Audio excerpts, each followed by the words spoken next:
오늘 고린도전서 13장 1절에서 5절 상반절까지 말씀 가지고 사랑은 교만하지 아니하며 무례히 행하지 않는다라는 제목으로 하나님 말씀 나누겠습니다. 먼저 오늘 첫 번째 대목은 사랑은 교만하지 아니한다라는 대목을 함께 나눌 것입니다. 항상 어떤 인간 관계에 있어서나 어떤 공동체에 있어서 갈등을 불러일으키고 공동체를 깨어지게 만드는 그 요소 중에 무엇이 있습니까? 가장 대표적인 요소는 교만이 있습니다. 이 교만은 인류의 가장 불행의 원인이 되는 그러한 죄악인 것입니다. 그러니까 첫사람 아담과 하와와 그리고 하나님과의 그런 사랑의 관계, 유대 관계를 깨뜨린 것이 바로 교만이라는 죄악이었습니다. 모든 죄 중에 가장 무서운 죄는 사실 죄는 다 무서운 것이지만 그 중에 무서운 것을 고르라 그러면 사람들은 흔히 어떤 간음을 저지르고 어떤 도둑질을 하고 이런 죄악들을 더 큰 죄로 여기기도 하지만 사실 그 근본을 알고 나면 가장 하나님 앞에서 짓는 죄 중에 가장 무서운 죄는 바로 교만인 것입니다.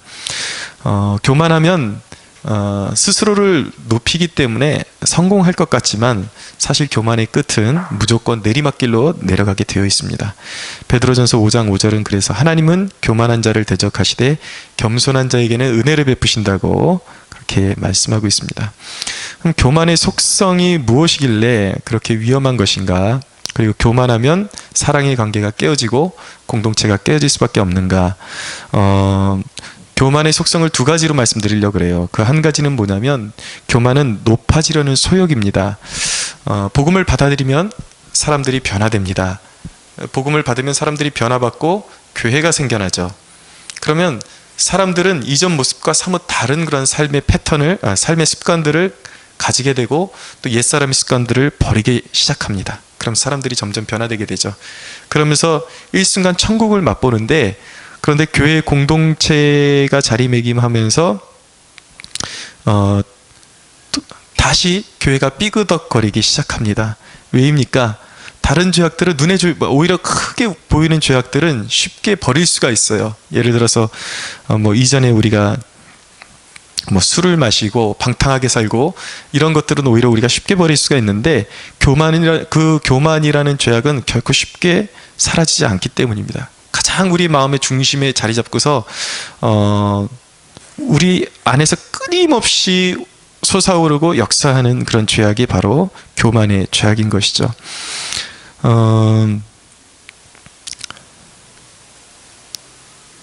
우리가 이제 함께 생활하면서 상대방의 말을 존중하지 못하고 상대방의 말을 이기고 싶은 것이 왜입니까? 그것은 내가 더 옳고 가치 있는 존재임을 보여주고 싶어 하기 때문이에요.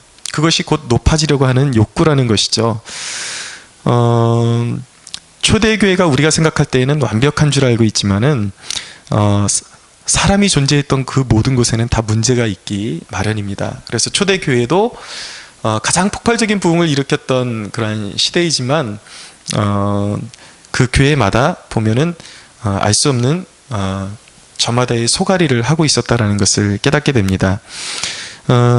특별히 고린도 교회를 봤을 때에 그들 안에는 지식으로 충만했고 그 다음에 은사도 풍성함에도 불구하고 그 안에 깊은 상처들이 존재하고 있었어요. 왜냐하면 서로 높아지려고 하면서 상처로 서로 골마가고 있었던 것입니다. 그것을 짐작해 해주는 그 대목이 무엇이냐면 어디에 나오냐면 바로 고린도전서 12장 15절에서 20절 보면 사도 바울이 이 은사에 대해서 이야기하면서 그 은사에 대해서 이야기하는 그 가운데 고린도 교회의 성도들의 상태가 어떠했는지, 왜 은사를 이야기해야 되고 왜 질서를 이야기해야 되고 왜 사랑을 이야기해야만 했는지 그들의 상태를 알 수 있는 그런 정보를 우리에게 주고 있습니다. 한번 가볼게요. 고린도전서 12장 15절 20절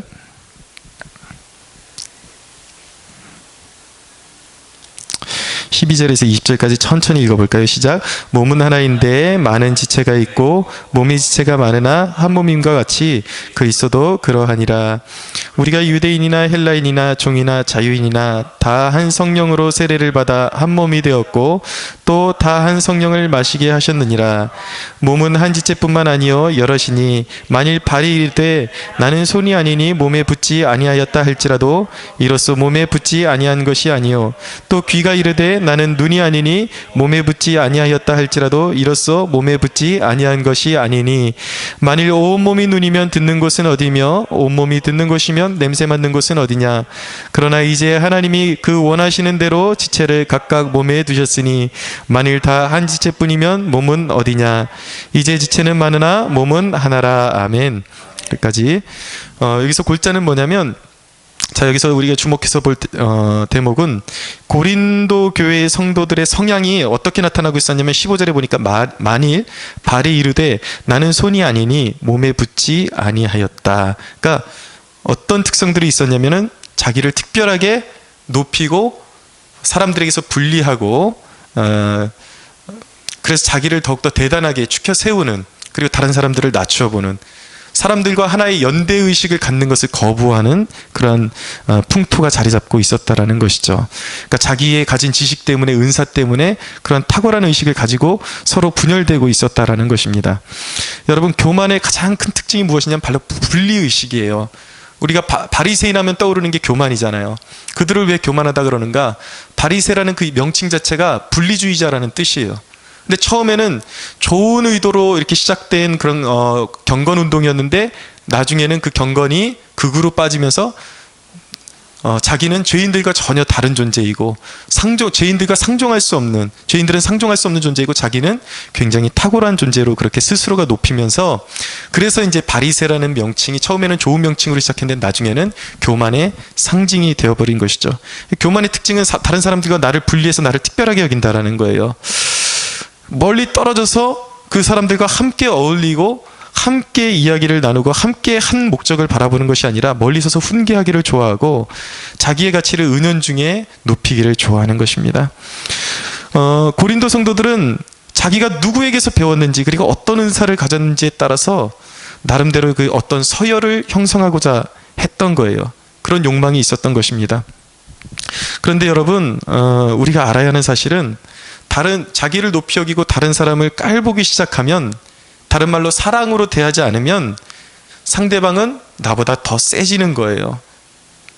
우리가 상대방을 깔보면 어떤 그런 트러블이 있을 때에 상대방을 깔보기 시작하면 사과하고 싶어도 사과할 마음이 사라져버리는 것이죠. 여러분, 왜 다툼이 종식이 안 될까요? 왜 더 상대방이 나보다 센 반동으로 튀어나오는가? 왜일까요? 무시하니까. 그것은 사랑으로 행하지 않았기 때문에 그런 이제 반작용이 일어나는 것입니다. 교회 중에 내 스스로가 무시할 만한 존재가 아무도 없다라는 것입니다. 오늘 사도 바울의 고린도전서 12장의 말씀은 하나님께서 가장 연약한 지체에게 가장 존귀함을 입혀주신다라고 그렇게 말씀하고 있어요. 우리가 서로 한 사람도 우리가 서로를 바라볼 때 우리가 무시할 만한 대상은 없다라는 것이죠. 그러므로 상대방에게 존중을 입혀주고 가치를 입혀주면서 나 또한 이제 존중을 받게 된다라는 것이죠. 네, 빌립보서 우리 숨을 고르고 2장. 이런 이제 예화 잘 안 할래요. 근데 이래 끝까지 독소가 될지 몰랐어요.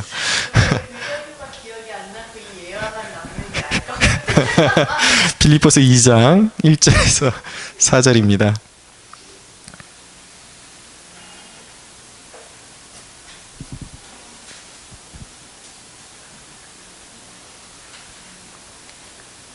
(2장 1절에 4절) 한번 같이 읽어볼까요? 시작. 그러므로 그리스도 안에 무슨 권면이나 사랑의 무슨 위로나 성령의 무슨 교제나 긍휼이나 자비가 있거든 마음을 같이하여 같은 사랑을 가지고 뜻을 합하여 한 마음을 품어 아무 일이든지 다툼이나 허영으로 하지 말고 오직 겸손한 마음으로 각각 자기보다 남을 낮게 여기고 각각 자기 일을 돌볼 뿐더러 또한 각각 다른 사람들의 일을 돌보아 나의 기쁨을 충만하게 하라.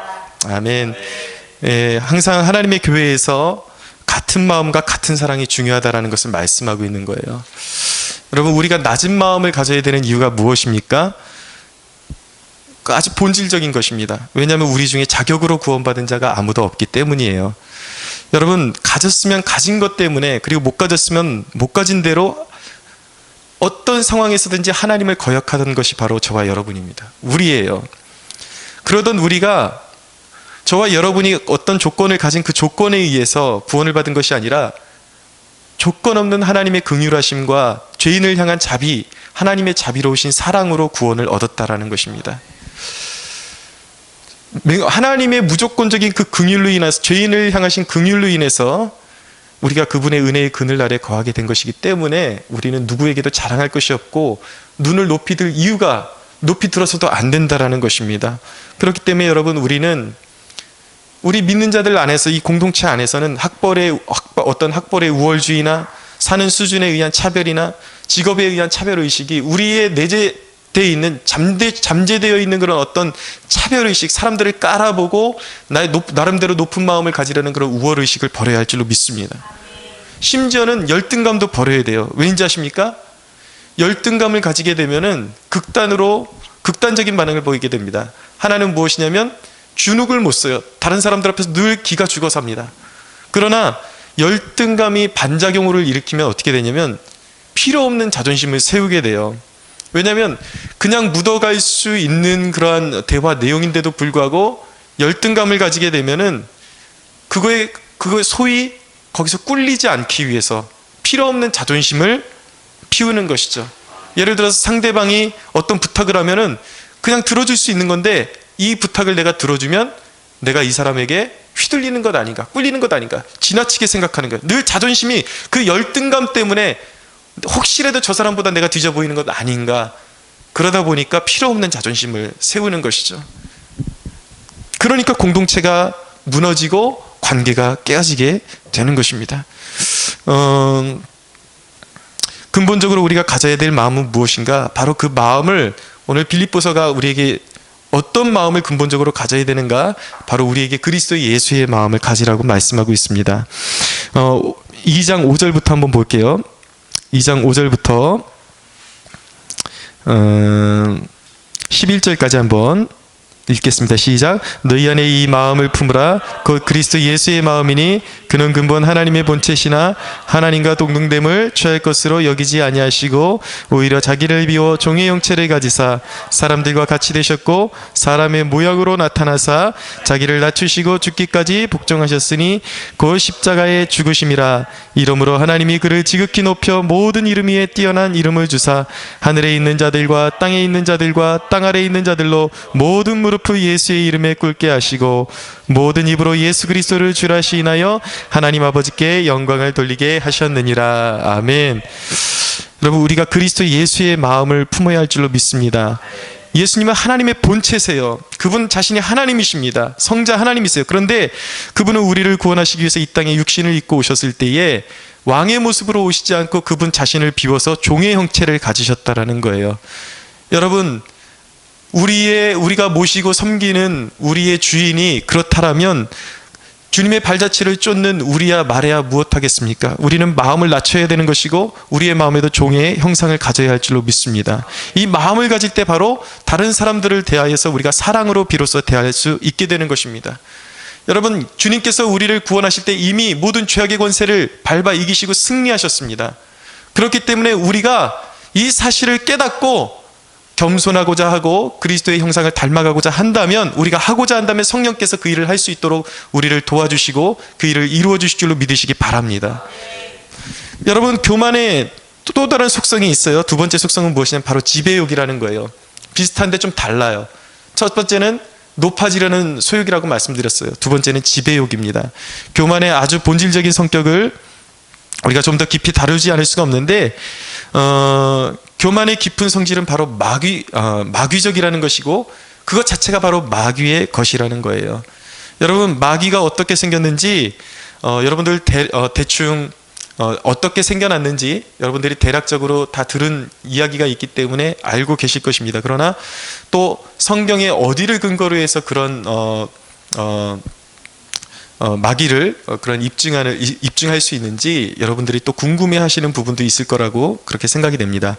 그래서 성경의 여러 부분에 있어서 이제 마귀에 대해서 나오는데, 특별히 마귀의 타락에 대한 부분에 대해서 나오는 그 구절이 대표적으로 두 구절이 나타납니다. 에스겔서 28장 11절에서 19절 본문하고 이사야서 14장 12절에서 15절 본문에 이렇게 두 군데 나타나는데, 대표적으로 오늘은 에스겔서 28장 11절로 한번 가보겠습니다.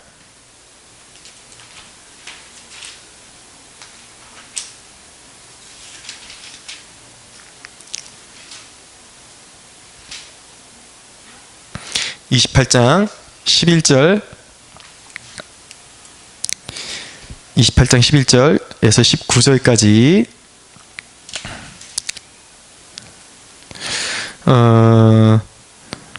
천천히 한번 읽어볼까요? 시작. 여호와의 말씀이 또 내게 임하여 이르시되, 인자야 두로 왕을 위하여 슬픈 노래를 지어 그에게 이르기를, 주 여호와의 말씀에 너는 완전한 도장이었고 지혜가 충족하며 온전히 아름다웠도다. 내가 옛적에 하나님의 동산 에덴에 있어서 각종 보석 곧 홍보석과 황보석과 금강석과 황옥과 홍만호와 창옥과 청보석과 남보석과 홍옥과 황금으로 단장하였으며, 내가 지음을 받던 날에 너를 위하여 소고와 비파가 준비되었도다. 너는 기름 부음을 받고 지키는 그룹이며, 내가 너를 세움에 내가 하나님의 성산에 있어서 불타는 돌들 사이에 왕래하였도다. 내가 지음을 받던 날로부터 내 모든 길에 완전하더니 마침내 내게 불의가 드러났도다. 내 무역이 많음으로 내 가운데 강포가 가득하여 내가 범죄하였도다. 너 지키는 그룹아, 그러므로 내가 너를 더럽게 여겨 하나님의 산에서 쫓아냈고 불타는 돌들 사이에서 멸하였도다. 내가 아름다움으로 마음이 교만하였으며 내가 영화로움으로 내 지혜를 더럽혔으며 내가 너를 땅에 던져 왕들 앞에 두어 그들의 구경거리가 되게 하였도다. 내가 죄악이 많고 무역이 불의함으로 내 모든 성소를 더럽혔으며 내가 내 가운데서 불을 내어 너를 사르게 하고 너를 보고 있는 모든 자 앞에서 너를 땅 위에 재가 되게 하였도다. 만민 중에 너를 아는 자가 너로 말미암아 다 놀랄 것이며 내가 공포의 대상이 되고 내가 영원히 다시 잊지 못하리로다 하셨다 하라. 아멘. 이 본문은 에스겔이 하나님께 계시를 받아서 두로 왕에 대한 예언을 하고 있는 대목입니다. 그런데 이 대목을 연구하다 보면은 단순한 어떤 인간 왕을 향한 예언만이 나타나는 것이 아니라 이게 성경에 이게 독특한 구조가 이런 것이 있어요. 예를 들어서 예수님께서 예루살렘 멸망에 대해서 예언하시는 그런 신약의 그런 본문을 읽어보면은 그것이 예루살렘 주후 70년 후에 있었던 그런 예루살렘 멸망을 이야기하면서 동시에 지구 끝에 종말에 나타날 그 현상들이 동시에 시줄과 날줄처럼 이렇게 엮여 있다라는 것이죠. 독특한 구조로. 그래서 이제 예언적 원근법이라고 하는데 이 본문도 비슷한 구조로 되어 있다라는 거예요. 사람 왕에 대한 어떤 왕에 대해서 이야기하는데 구조를 읽어보면 어떤 영적인 피조물에 대한 정보를 주고 있다라는 것입니다. 이 본문을 분석해 보면 이 영적인 피조물을 하나님께서 완전한 도장이라고 말씀하세요. 그리고 그는 지극히 아름다웠고 또 소고와 비파가 그를 위해서 준비되었다고 말씀하고 있습니다. 그리고 그가 기름 부음을 받아서 사역하는 그룹이라고 말씀하고 있어요. 이 그룹이라는 것은 바로 천사를 의미하는 것이거든요. 이 천사는 찬양과 예배를 주관하도록 지어진 천사였습니다. 가장 높은 천사적 존재 중에서 가장 높은 천사였어요. 그런데 하나님의 가장 그 피조물 중에 가장 존귀함을 입었던 이 천사가 그의 마음에 교만이 생겨났습니다. 그는 하나님을 경배하는 것으로 만족할 수가 없었어요. 이 대목이 바로 그것을 이야기하는 것입니다. 그래서 그가 급기야 하나님의 자리를 넘보게 되었습니다. 자, 여기 중요한 대목은 무엇이냐면 교만의 본질은 바로 피조물이 창조주의 자리에 앉으려고 한 것이 바로 교만의 씨앗인 거예요. 출발인 거예요. 그것이 바로 지배욕인 것입니다. 죄의 본질은 무엇입니까? 인간의 죄의 본질이 뭐예요? 하나님께서 부활로서 예수님이 그리스도임을, 하나님의 아들이심을 이미 증명하셨어요. 믿을 만한 증거를 온 세상 가운데 주셨어요. 죽음에서 예수 그리스도가 일어나심으로 말미암아 그분이 하나님이 작정하신 메시아여 모든 인류의 심판장이심을 하나님께서 입증해 주셨습니다. 그래서 믿을 만한 산 증거를 보여줬음에도 불구하고 그 주님을 믿지 않, 하나님이 정하신 그 주님을 믿지 않고 자기 인생의 주인 자리에 자기가 앉아 있는 것, 자기 인생을 자기가 피조물임에도 불구하고 하나님의 자리를 박차내버리고 자기 인생에 자기가 주인 자리를 꿰찬 것, 이것이 바로 교만인 것입니다. 이것이 죄의 본질인 거예요. 그렇기 때문에 피조물이 자기의 위치를 버리고 자기 인생을 노릇을 자기가 하기 때문에 결국은 사망으로 가게 되는 것입니다. 이것이 바로 마귀적인 것이에요. 인간의 본질이 그런 지배욕이 있어요. 왜냐하면 타락한 마귀, 하나님의 자리를 넘봤던 마귀에게 속았기 때문이고 마귀와 연합을 했기 때문입니다. 그렇기 때문에 인간에게 지배욕이 있어요. 그런 인간이, 그런 교만한 인간은 자꾸 남도 지배하려고 하는 것입니다. 남의 의견을 안 들어요. 자기 고집만 세우려고 해요. 그래서 지배욕이 있는 것이죠. 목회자로서 목회자들을 만나면 계속해서 교제를 계속해서 이제 유지하고 갖고 싶은 마음이 드는 분들이 있는가 하면 한 번 만나면 다시는 만나고 싶지 않은 그런 분들이 있습니다. 어떨 때 그런 것들이 다시는 만나고 싶지 않냐면 한 사람의 인격적인 목회자와 목회자가 만났는데 어떤 지배욕이 보일 때, 어떤 인격적인 교제로 들어오려고 하지 않고 지배욕을 보이려고 할 때에 장벽이 생기는 것입니다. 더 이상 상종하기가 싫어지는 거예요. 그런데 여러분, 사랑이 없으면 그렇게 지배하려고 하는 것입니다. 사람과 사람 사이의 장벽을 만드는 것이죠. 그러나 사랑하면 지배하는 위치에서 내려오게 되어 있어요. 사랑하면 지배하려고 하는 것이 아니라 자기를 내어주려고 하게 되어 있습니다. 섬기려 하게 되어 있는 것이죠. 그러니까 좋은 관계가 자꾸 맺고 싶은 거예요. 그 사람하고 더 만나고 싶고 더 유지하고 싶고 오히려 내가 더 섬기고 싶은 마음이 들게 되어 있는 것입니다. 역으로 또 사회에서나 어떤 교회에서나 질서에 순종하지 못하고 대드는 사람들, 사실은 그런 것도 지배욕이 있기 때문에 순종하지 못하는 거예요. 하나님이 세우신 질서를 무시하고 자기가 리더의 자리에 앉아 있는 거예요. 이것이 바로 교만의 특징인 것입니다. 근데 하나님께서는 이 두 부류에 대해서 다 경고하세요.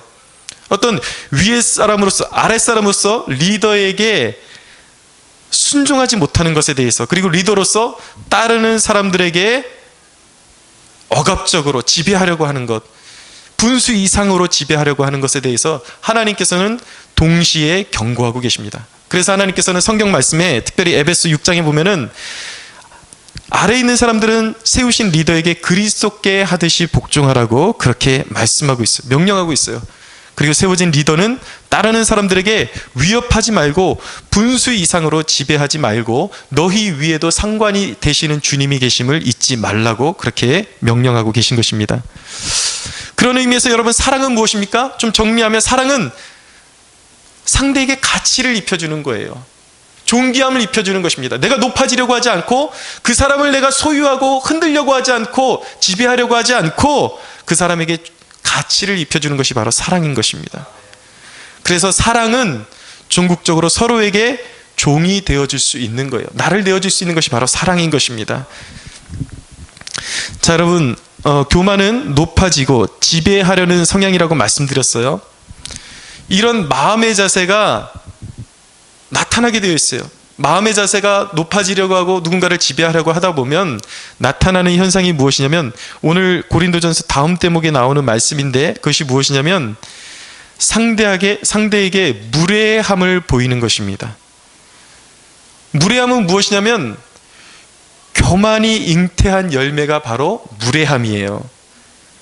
그러므로 여러분, 사랑은 무례히 행하지 않는 것입니다. 할렐루야. 고린도전서 오늘 본문 보세요.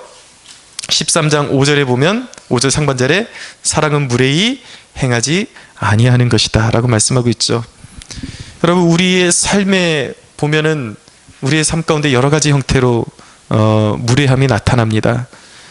어른을 공경하지 않아요. 이 세대가 어른에 대한 존중이 사라졌습니다. 그리고 지하철 안에서도 보면 어른으로서 또 젊은이들에게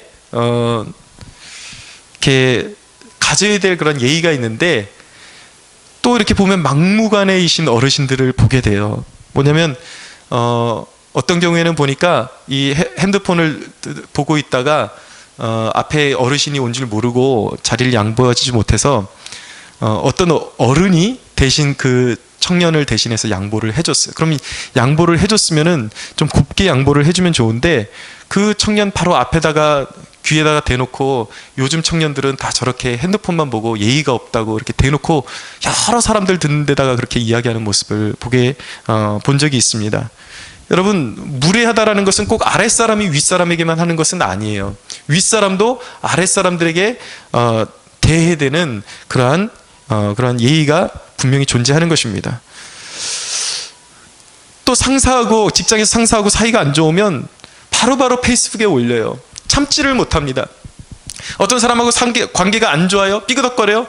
그럼 바로바로 그것을 삭히지 못하고 SNS에 올려서 그 사람의 치부를 드러내는 그러한 모습을 보입니다. 무례한 것이죠. 한 번의 그런 그 서운함 때문에 더 긴 시간을 보지 못하고 많은 사람들이 보는 데다가 어떤 자기의 상사의, 자기 윗사람의 치부를 드러내는 것은 사실은 그것을 보는 사람들에게는 자기의 치부를 드러내는 것과 마찬가지인 것입니다. 무례한 거예요. 대화를 나누다 보면은 상대방의 말을 뚝뚝 끊어버리는 경우가 있어요. 듣지 않고 말을 뚝뚝 끊어버리는 게 무례한 것입니다. 최근 어떤 우리 교회 안에 교계의 흐름이 이제 옛날의 신앙을 이제 벗어버리고 새로운 신앙을 가져야 된다라고 주장하는 그런 젊은 피들이 많이 이제 나타나고 있습니다. 이제 나름대로의 교회의 개혁을 주장하면서 성경을 바로 해석해야 되고 바로 알아야 된다 그러면서 이전에 그런 한국 교회의 목회자들의 어떤 설교를 무분별하게 비판하고 그분들의 목회를 다 썩었고 싸잡아서 싸구려 축복관에 물든 그런 설교라고 그렇게 몰아세우는 그러한 경향이 이 시대 가운데 아주 농후한 모습을 볼 수가 있습니다. 근데 저는 오히려 묻고 싶어요. 그럼 오늘날 목회자들이 그 유학도 갔다 오고 나름대로 뭐 국내에서 목회하더라도 신학 석사까지 하고 박사까지 받았다 하더라도 더 좋은 신학 교육의 혜택을 그렇게 받고 복음을 증거합니다. 나름대로 설교를 준비해서 전해요. 그러면 그렇게 더 많이 배우고 양질의 교육을 받아서 그렇게 지식적으로 성도들에게 말씀을 증거했을 때에 과연 그 성도들의 믿음은 이전보다 좋아졌는가라는 질문을 던져보고 싶은 거예요. 이 세대의 그런 나름대로 고급이고 많이 개선된 설교라고 하는 거, 자기 설교만이 옳다라고 하는 사람들의 그 설교를 들었을 때 과연 이 시대의 사람들이 그럼 예전에 우리 믿음의 선배들보다 신앙이 더 뜨거워지고 더 좋아졌는가? 결코 그렇게 말할 수 없다라는 것입니다. 결코 그렇게 말할 수 없어요. 헌신이 더 강해졌습니까? 오히려 눈에 보이는 것은 점점 더 이기적이고 개인주의적인 그런 모습으로 변해가는 모습을 감출 수가 없다는 것입니다. 이전의 신앙을 보면은 우리 선배들의 신앙을 보면 다소 기복주의적인 신앙과는 분명히 있었어요. 그것은 사실입니다. 오류가 있었어요. 그러나 여러분, 그렇다고 해서 그들의 신앙이 다 틀렸습니까? 오히려 지금 우리가 믿는 신앙보다 더 뜨거웠습니다. 여러분, 오늘날 우리가 그렇게 우리의 믿음의 선배들처럼 생명 걸고 전도합니까?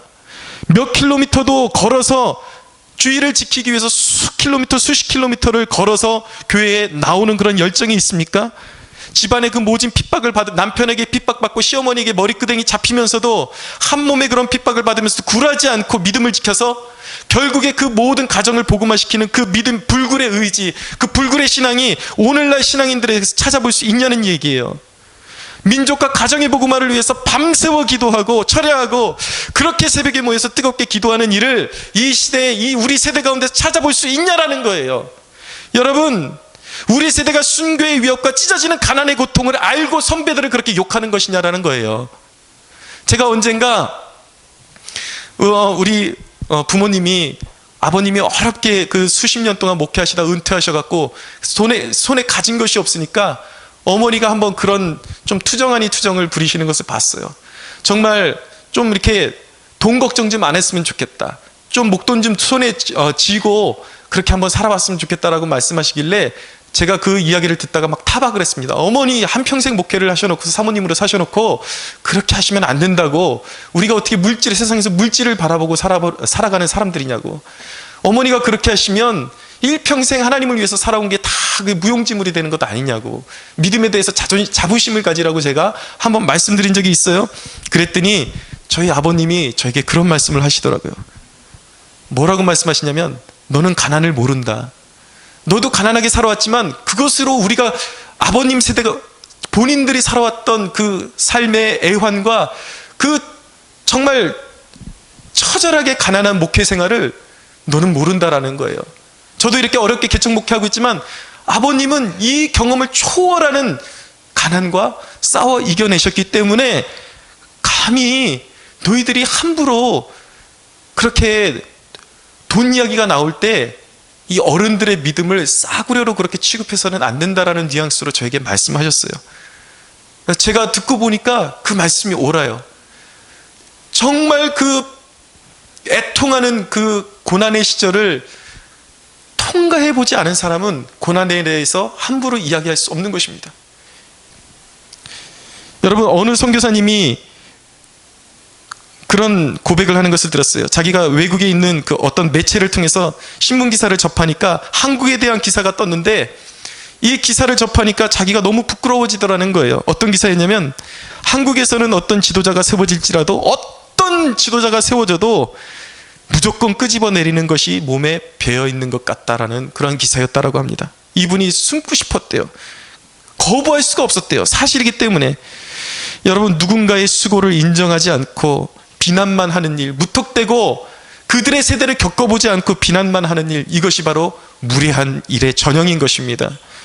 여러분, 우리가 한국교회를 진정 사랑한다면, 저와 여러분들이 교회를 진정으로 사랑한다면 그런 무조건적이고 그런 모리애적인 비판이 필요한 것이 아니라 과거의 디딤돌을 놓아주었던 그 믿음의 선배들을 우리가 축복하면서 나가야 되는 것입니다. 그들이 없었다면 어떻게 한국교회가 지금처럼 존재할 수 있었겠습니까?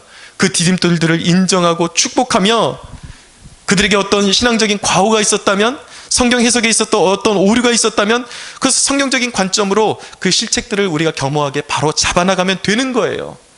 겸손함이 필요한 것입니다. 할렐루야.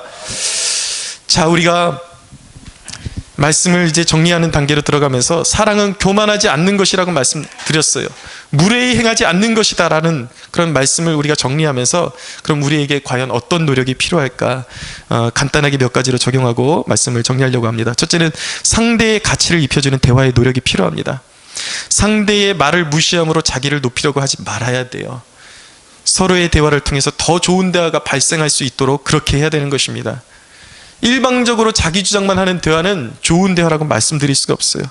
항상 상대를 위하고 존중하는 태도가 관계를 더욱더 풍성하게 만들어가는 것입니다. 두 번째로는 서로 섬김의 종으로서 자신을 내어주어야 하는 것입니다.